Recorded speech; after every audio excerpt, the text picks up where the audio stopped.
আসসালামু আলাইকুম।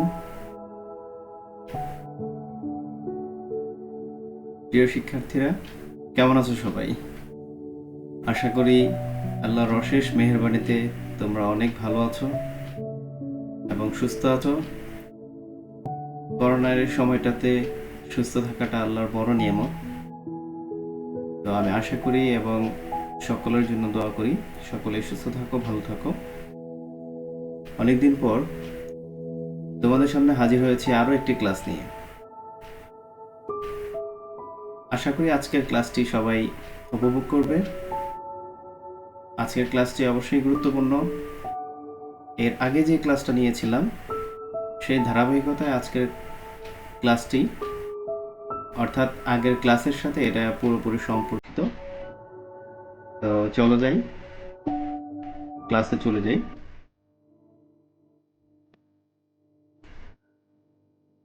Welcome to my class.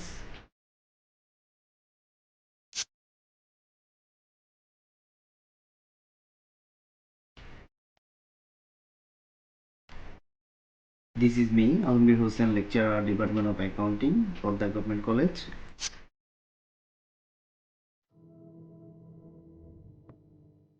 প্রিয় শিক্ষার্থীরা, করোনা ভাইরাসের প্রাদুর্ভাবে সারা বিশ্ব আজ স্তম্ভিত।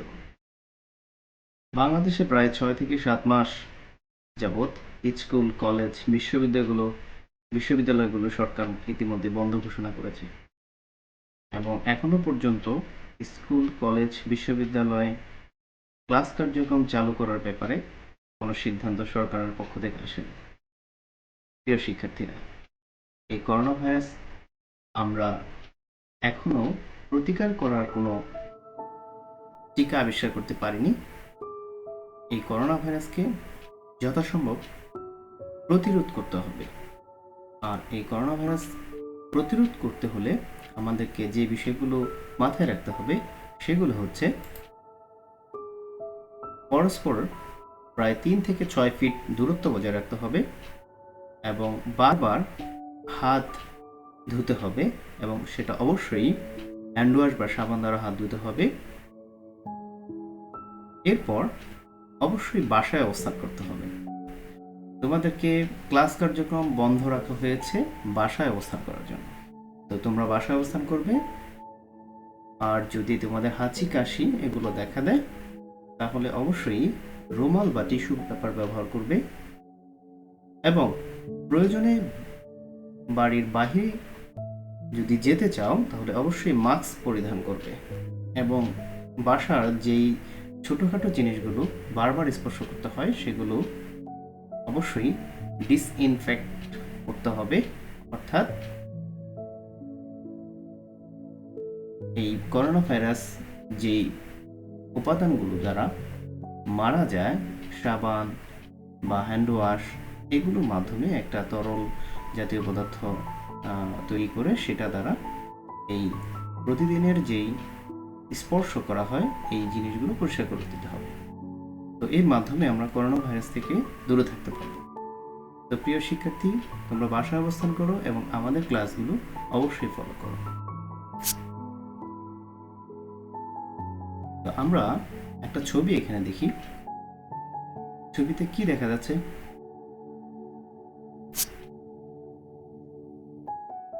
I think you have already got to restart. এর আগের ক্লাস নাম্বার 1 আর আজ হচ্ছে ক্লাস নাম্বার 2। ক্লাস নাম্বার 1-এ আমরা যেই টপিকটা কভার করেছি এখানে একই অধ্যায়ের অন্যান্য টপিকগুলো কভার করব। তাহলে আজকে আমরা কোন অধ্যায় পড়তে যাচ্ছি? Yes, this is accounting for receivable, অর্থাৎ প্রাপ্য সমূহের হিসাব রক্ষণ। আর এটা হচ্ছে ক্লাস নাম্বার 2। আমরা ক্লাস নাম্বার 2-তে যে জিনিসগুলো কভার করব সেটা হচ্ছে gross method and NEET method, discussion, approaches for estimating bad dates expense, যেখানে the percent of sales approach এবং the account receivable again approach রয়েছে। আর ফাইনালি আমরা শিখব সেল অফ রিসিভেবল, বা ফ্যাক্টরিং। তো প্রিয় শিক্ষার্থী, চলো আমরা ক্লাস 1-এ আমরা কি কি বিষয় কভার করেছিলাম সেই বিষয়গুলো একটু রিভিউ করে আসি।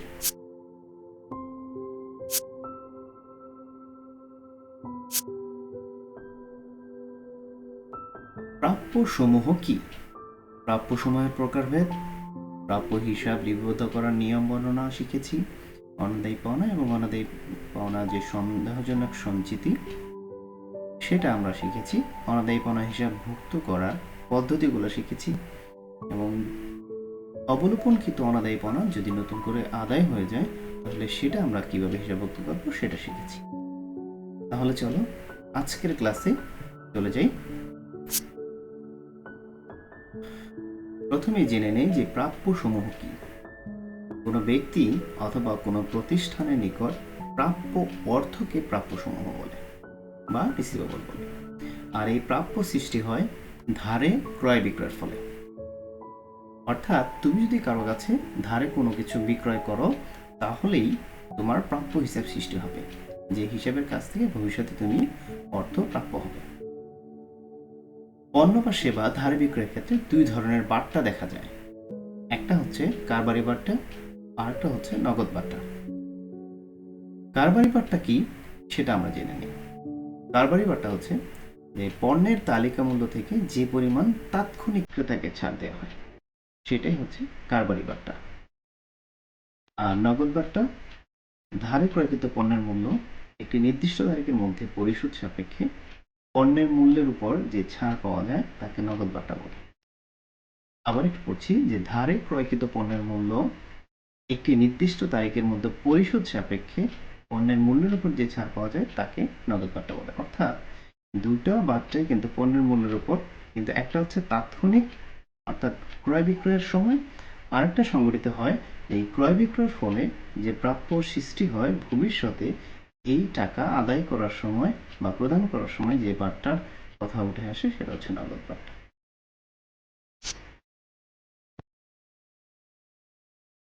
এখানে আমরা একটা ছবির মাধ্যমে খুব স্পষ্টভাবে দেখতে পাই যে আসলে কারবারি বাট্টা এবং নগদ বাট্টা দুটার পার্থক্যটা কি। 10% অফ, কেএফসির এই খাবার আইটেমটাতে 10% অফ, সাথে সাথে এখানে ক্রয় করার সময় দামটা কম রাখা হচ্ছে, এটা হচ্ছে কারবারি বাট্টা। অর্থাৎ কারবার করার সময় যে বাট্টাটা। আর নগদ বাট্টা হচ্ছে যে লেনদেনটা হয়ে গেছে এবং পরবর্তীতে একটা শর্ত দেয়া, যেমন এখানে 2/10 নিট 30, 2/10 নিট 30। এর মানে হচ্ছে যে যদি 10 দিনে পরিশোধ করা হয় তাহলে 2% বাট্টা আর 30 দিনের মধ্যে পরিশোধ করতে হবে। 10 দিনের পরে গিয়ে যে পরিশোধ যদি হয় তাহলে এই 2% বাট্টা কিন্তু পাবে না। এইটা হচ্ছে নগদ বাট্টা, অর্থাৎ এই 10 দিনের মধ্যে যে 2% বাট্টা পরিশোধ করলে পাওয়া যাবে সেটাই হচ্ছে নগদ বাট্টা। নগদ বাট্টা হিসাব করার পদ্ধতি। যেহেতু কারবারি বাট্টা আমাদের হিসাবে আসে না, সুতরাং এই বিষয়ে আমরা আলোচনা করব না। আমরা চলে যাচ্ছি নগদ বাট্টা হিসাব করার পদ্ধতি। নগদ বাট্টা হিসাব করার দুইটা পদ্ধতি আছে। একটা হচ্ছে মোট মূল্য পদ্ধতি বা গ্রস প্রাইস মেথড, আর একটা হচ্ছে নিট প্রাইস মেথড বা নিট মূল্য পদ্ধতি। গ্রস প্রাইস মেথড যেটা মোট মূল্য পদ্ধতি সেটাকে বলছে যে ভবিষ্যতে ক্রেতার বার্তার সুবিধা নেওয়ার সন্দেহ পোষণ করে। অর্থাৎ ভবিষ্যতে ক্রেতার বার্তার সুবিধা নেয় সন্দেহ পোষণ করে বর্তমানে পণ্যের মূল্য পূর্ণভাবে হিসাবভুক্ত করা হয়, এটা হচ্ছে মোট মূল্য পদ্ধতি। আর নিট মূল্য পদ্ধতিটা কি? ভবিষ্যতে ক্রেতা বার্তার সুবিধা গ্রহণ করবে মনে করে বর্তমানেই পণ্যের মূল্য বার্তা বাদে হিসাবভুক্ত করা হয়। জিনিসটা কেমন? যে এখন যদি তুমি একটা কোনো জিনিস কিনতে যাও এবং সেই টাকাটা যদি তুমি বাকি রাখো, তাহলে যদি দোকানদার মনে করে যে তুমি ভবিষ্যতে কোনো বার্তা গ্রহণ করবে না, তাহলে দোকানদার মোট মূল্য পদ্ধতিতে অর্থাৎ পণ্যের পূর্ণ মূল্যে তোমার নামে বাকিতে বিক্রয় হিসাবভুক্ত করবে। আবার যদি দোকানদার মনে করে যে না, তুমি তার রেগুলার কাস্টমার এবং মাঝে মাঝে বাকি নাও এবং আবার পরিশোধ করে দাও এবং বাচ্চা গ্রহণ করো, দোকানদার কোনো অফার দিলে, সময় দিলে সেটা গ্রহণ করো ইজিলি, তাহলে দোকানদার কি করবে, যে আগেই মনে করবে যে না, আমার এই গ্রাহক অবশ্যই এই বারটা নিবে, তো সুতরাং বারটা বাদ দেওয়ার পরে যে মূল্য, সেই মূল্যে পণ্যকে তোমার নামে হিসাবভুক্ত করবে। একটা উদাহরণ দিলে আমরা আসলে জিনিসটা খুব পরিষ্কার হয়ে যাবে। এখানে একটা উদাহরণ আছে যে on July 1, 1999, East West Limited sells merchandise on account to Jolin and Co. amounting to টাকা 30,000. Terms 2/10 need 30. On July 11, payment is received from Jolin and Co. for the balance due. Give journal entries relating to receivable under gross price method and net price method. Also show the journal if payment is received from Jolin and Co. on July 15, that means after discount period. অর্থাৎ east West limited কিছু পণ্য বিক্রি করলো জলিল এবং কোংয়ের কাছে এবং সেটা 30,000 টাকা এবং শর্ত দিয়ে দিল 10 দিনে পরিশোধ করলে 2% বার্তা এবং 30 দিনে অবশ্যই পরিশোধ করতে হবে। জলিল অ্যান্ড কোন পেমেন্টটা দিল 11 তারিখে, মানে হচ্ছে 10 দিনের মধ্যে তারা বার্তাটা গ্রহণ করার জন্য পেমেন্টটা পরিশোধ করবে। তাহলে যাবেটা কি হবে? এর সাথে সাথে নিচে বলা আছে যে যদি 15 তারিখে পেমেন্টটা হয়, অর্থাৎ ডিসকাউন্ট পিরিয়ডের পরে পেমেন্টটা হয়, তাহলে যাবেটা কি হবে? চলো শিক্ষার্থীরা আমরা এটার সমাধানটা দেখি। প্রথম হচ্ছে মোট মূল্য পদ্ধতিতে আমরা দেখব। ফার্স্ট যে ট্রানজিশন ছিল যে credit sell with discount opportunity, বাকিতে বিক্রি করছি ডিসকাউন্ট অপরচুনিটি সহ। তাহলে আমাদের জার্নালটা হবে account receivable debit sales credit. যেহেতু মোট মূল্য পদ্ধতি, আমরা পণ্যের মূল্যটা পুরোটা লিখবো, অর্থাৎ 30,000। এরপর 2 নম্বর হচ্ছে collection from account receivable within discount period. Discount পিরিয়ডের ভিতরে যদি আমরা অ্যাকাউন্ট রিসিভেবল থেকে ক্যাশ টাকাটা কালেকশন করি, তাহলে এখানে কি হবে জার্নালটা, যে cash debit sale discount debit account receivable credit. সেক্ষেত্রে ক্যাশ আমরা পাবো 29,400 টাকা এবং বিক্রয়ের যে বারটা, সেই বারটাটা নগদ বারটা আমরা 600 টাকা দিব এবং অ্যাকাউন্ট রিসিভেবল আমরা ক্রেডিট করব 30,000। 3 নম্বর হচ্ছে collection from account receivable after discount period. যদি ডিসকাউন্ট পিরিয়ডের বাইরে গিয়ে পেমেন্টটা আমাদের চলে আসে, পেমেন্টটা রিসিভ হয়, তাহলে আমরা কোনো ডিসকাউন্ট দিব না, সেক্ষেত্রে ক্যাশ 30,000 বা 30,000 টাকা এবং অ্যাকাউন্ট রিসিভেবল 30,000 টাকা। তো চলো এই সেম অঙ্কটা আমরা নিট মূল্য পদ্ধতিতে কিভাবে করবো সেটা দেখি। এখানে পার্থক্য হচ্ছে যে ক্রেডিট সেল উইথ ডিসকাউন্ট অপরচুনিটিতে যে প্রথম ট্রানজেকশনটা ছিল, এই ট্রানজেকশনের মধ্যে আমরা দেখলাম যে অ্যাকাউন্ট রিসিভেবল এখানে ডেবিট করা হয়েছে 29,400 টাকা, যেটা আগে 30,000 ছিল, অর্থাৎ আগের পদ্ধতিতে, এবং সেলস 29,400 টাকা, অর্থাৎ এখানে মনে করা হচ্ছে যে বার্তাটা গ্রাহক গ্রহণ করবে, এই জন্য আগেই বার্তার মূল্যটা বাদ দিয়ে দেখানো হয়েছে। এরপরে collection from account receivable within discount period হলে সেক্ষেত্রে ক্যাশ এবং অ্যাকাউন্ট রিসিভেবল 29,400 টাকা দ্বারাই হয়ে যাবে, এক্ষেত্রে কিন্তু সেলস ডিসকাউন্ট আসবে না। এবং 3 নম্বর যেটা collection from account receivable after discount period, অর্থাৎ ডিসকাউন্ট পিরিয়ডের পরে যদি হয়, ডিসকাউন্ট পিরিয়ডের পরে যদি হয়, তাহলে আমরা কিভাবে এখানে হিসাবটা করব। আমরা তো মনে করেছিলাম যে বার্তাটা গ্রহণ করবে গ্রাহক, কিন্তু এখন দেখা যাচ্ছে যে না, ডিসকাউন্ট পিরিয়ডের বাহিরে গিয়ে গ্রাহক পেমেন্টটা দিচ্ছে, তাহলে ক্যাশ ডেবিট 30,000 টাকা আমরা 30,000 টাকাই নিব, আর অ্যাকাউন্ট রিসিভেবল ক্রেডিট 29,400 এবং সেলস ডিসকাউন্ট 45 ফরফেইটেড। অর্থাৎ এই যে বিক্রয়ের যে বার্তাটা যেটা হারিয়ে গেল বা ধ্বংসপ্রাপ্ত হলো, এটাকে বলে সেলস ডিসকাউন্ট ফরফেইটেড। তাহলে আমরা মোট মূল্য পদ্ধতি এবং নেট মূল্য পদ্ধতি দুটা পদ্ধতির ব্যাপারে পরিষ্কার ধারণা পেলাম।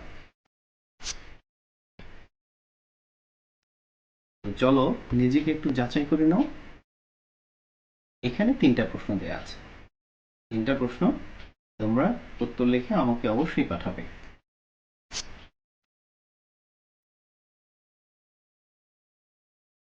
এখন আমরা শিখব যে অনাদায়ী দেনা সঞ্চিতি বা পাওনা সঞ্চিতি, what is allowance for bad dates. এই জিনিসটা যদিও আগে শিখে আসছি, এখানে যেহেতু এর সংশ্লিষ্ট কিছু বিষয় আমরা শিখবো, তাহলে এটা জেনে নিই। তাহলে এটা কি, বাকিতে পণ্য বা সেবা দেওয়ার পর কালের পরিক্রমায় প্রাপ্য হিসাবধারীগণ তাদের টাকা পরিশোধ করতেও পারে আবার নাও করতে পারে, সন্দেহ থেকে যায়। আর এই অবস্থা মোকাবেলা করার জন্য প্রতিষ্ঠান কর্তৃক যে সঞ্চিতির ব্যবস্থা করা হয় তাই অনাদায়ী দেনা বা সন্দেহজনক পাওনা সঞ্চিতি।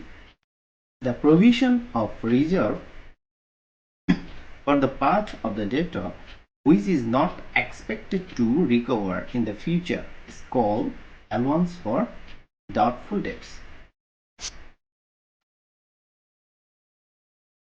অনাদায়ী পাওনা সঞ্চিতি বা অনাদায়ী দেনা সঞ্চিতি নির্ণয়ের দুইটা ভিত্তি রয়েছে বা অ্যাপ্রোচ রয়েছে। ফার্স্ট অ্যাপ্রোচ হচ্ছে ধারে বিক্রয়ের উপর শতকরা হার, সেকেন্ড অ্যাপ্রোচ হচ্ছে প্রাপ্য হিসাব পদ্ধতি। এই দুইটা পদ্ধতিতে আমরা অনাদায়ী দেনা সঞ্চিতি নির্ণয় করে থাকি। এবং প্রাপ্য হিসাব পদ্ধতির মধ্যে দুইটা দিক রয়েছে, একটা হচ্ছে প্রাপ্য হিসাবের হার বা পার্সেন্টেজ অফ অ্যাকাউন্ট রিসিভেবল, এবং প্রাপ্য হিসাবের আয়ুষ্কাল পদ্ধতি বা অ্যাগিং of account receivable. First of all, ধারে বিক্রয়ের উপর শতকরা হার পদ্ধতিটা কি? মোট বা নিট ধারে বিক্রয়কে ভিত্তি হিসাবে নিয়ে তার শতকরা কি পরিমাণ অনাদায়ী হতে পারে তা পূর্ব অভিজ্ঞতার আলোকে ব্যবস্থাপনা বিভাগ অনুমান করে থাকে। এটাই হচ্ছে ধারে বিক্রয়ের উপর শতকরা হার পদ্ধতি। 2 নম্বর হচ্ছে প্রাপ্য হিসাব পদ্ধতি। প্রাপ্য হিসাবকে ভিত্তি হিসাবে নিয়ে তার কি পরিমাণ অনাদায়ী হতে পারে তা পূর্ববর্তী বছরের আলোকে নির্ধারিত হয়। আর প্রাপ্য হিসাবের হার পদ্ধতি, প্রাপ্য হিসাবের উপর একটা নির্দিষ্ট হারে অনাদায়ী পাওনা সঞ্চয় নির্ধারিত হতে পারে। আর প্রাপ্য হিসাবের আয়ুষ্কাল পদ্ধতি, অর্থাৎ প্রতিটি প্রাপ্য হিসাব মেয়াদ অনুসারে সাজিয়ে একটা তালিকা তৈরি করতে হবে এবং কম মেয়াদে কম হার, বেশি মেয়াদে বেশি হার চার্জ করে অনাদায়ী পাওনা নির্ধারিত হয়।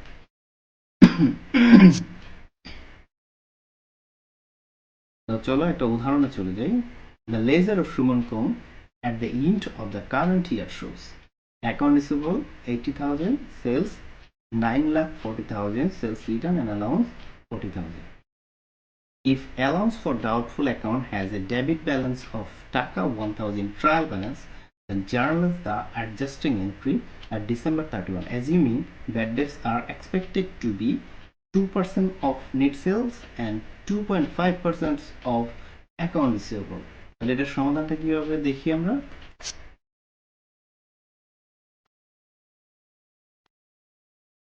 প্রথম আমরা জার্নাল করব bad dates expense debit 19,000, allowance for doubtful accounts credit 19,000। কিভাবে? নিচে কিন্তু গণনাটা দেওয়া আছে, তোমরা দেখে নাও যে 9,40,000 থেকে 40,000 টাকা সেলস রিটার্ন বাদ দিয়ে আমরা 9 লাখ টাকা নেট সেলস পেলাম এবং সেটার উপর কিন্তু 2% বের করব। এবং ডেবিট যে ব্যালেন্সটা আছে অ্যালাউন্স ফর ডাউটফুল অ্যাকাউন্টসের, সেটা কিন্তু 1,000 টাকা এখানে যোগ হবে, তাহলে মোট 19,000 টাকা অ্যালাউন্স ফর ডাউটফুল অ্যাকাউন্টস এখানে অন্তর্ভুক্ত হবে। এরপরে হচ্ছে দেখো আরেকটি জার্নাল যে bad dates expense debit 3,000, allowance for doubtful accounts credit 3,000। এটা আমরা কিভাবে হিসাব করলাম? 80,000 টাকার উপরে 2.5% আমরা নিয়েছি, এর সাথে সেই 1,000 টাকা যোগ হয়ে 3,000 টাকা দ্বারা আমাদের জার্নালটি হয়েছে। আশা করি বুঝেছো। এখন আমরা শিখব দেনাদার হস্তান্তর বা ফ্যাক্টরিং কি, সেল অফ রিসিভেবল বা ফ্যাক্টরিং। ফ্যাক্টরিং হলো আর্থিক লেনদেন এবং এক প্রকার দেনাদার ফিন্যান্স, যেখানে কোনো ব্যবসায় তার অ্যাকাউন্টগুলি গ্রহণযোগ্য তৃতীয় পক্ষের নিকট ছাড়ের বিনিময়ে বিক্রি করে। এই তৃতীয় পক্ষকে বলা হয় একটা ফ্যাক্টর। তো আমরা দেখি যে আসলে how invoice factoring works. First of all, a copy of your invoice is given to the factor. একটা বিল ফ্যাক্টর বা তৃতীয় পক্ষকে দেওয়া হচ্ছে। 2 নাম্বার হচ্ছে the factor pays you 80 to 90% of the invoice in cash. Factor তোমাকে 80 থেকে 90% বিলের টাকা পরিশোধ করে দিল। The customer pays 100% of the invoice to the factor. এবং যে কাস্টমারের কাছে তুমি বিলটা প্রাপ্য ছিলে, সেই কাস্টমার সময়ান্তে ফ্যাক্টরকে পুরো টাকাটা দিল। এখানেই হচ্ছে ফ্যাক্টরের যে মুনাফাটা।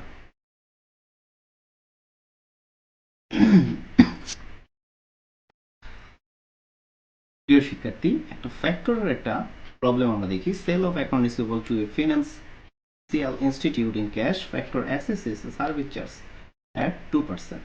এখানে জানানোটা কিভাবে হবে? Cash debit, service charge expense debit, account receivable credit. আমরা একটি সমস্যা যাই। Assuming that Andrew Furniture factors $6 lakh of receivable to federal factor. Federal factors assess a service charge of taka 2% of the amount of receivable. So the journey entry to record the sale by Andrew Furniture is as follows. তাহলে এখানে service চার্জটা কত আসবে? 6 লাখ টাকার উপরে 2% বা $6 লাখ উপর 2%, অর্থাৎ $12,000 বা 12,000 টাকা। এখানে আমরা যা করতেছি ক্যাশ ডেবিট 5,88,000, সার্ভিস চার্জ খরচ যে সার্ভিস চার্জ এক্সপেন্স ডেবিট 12,000, অর্থাৎ অ্যাকাউন্ট রিসিভেবল ক্রেডিট 6 লাখ। এভাবে আমরা দেনাদার হস্তান্তর বা ফ্যাক্টরিং এর সমস্যাগুলো সমাধান করতে পারি। তো প্রিয় শিক্ষার্থীরা, বাড়িতে বসে আছো, তো অবশ্যই একটি বাড়ির কাজ এখানে দিয়ে দিলাম। খুব সিম্পল একটা অঙ্ক। তোমরা অনাদায়ী পাওনার যে অঙ্কগুলো শিখেছো, সেই অনাদায়ী পাওনার অঙ্কের মধ্যেই এটা আছে। তো অবশ্যই বাড়ি থেকে এই অঙ্কটা সমাধান করবে। তোমরা যখন ভিডিওটি প্লে করবে, তখন যদি কোনো লেখা ভুল আসে, তাহলে ভিডিওটির রেজুলেশন অবশ্যই বাড়িয়ে নিবে। প্রিয় শিক্ষার্থীরা, তোমরা ইচ্ছে করলেই ইউটিউব থেকে আমার চ্যানেলটি সাবস্ক্রাইব করতে পারো। ইউটিউবে আমার নামে একটি চ্যানেল রয়েছে এবং সেই চ্যানেলের ভিতরে ডিভোশন নাম দেয়া আছে। তো তোমরা ইচ্ছা করলে চ্যানেলটি সাবস্ক্রাইব করে ভিডিওগুলো সামনে এনে রাখতে পারো। যখন ইচ্ছে ক্লাসগুলো দেখে তোমরা শিখতে পারবে।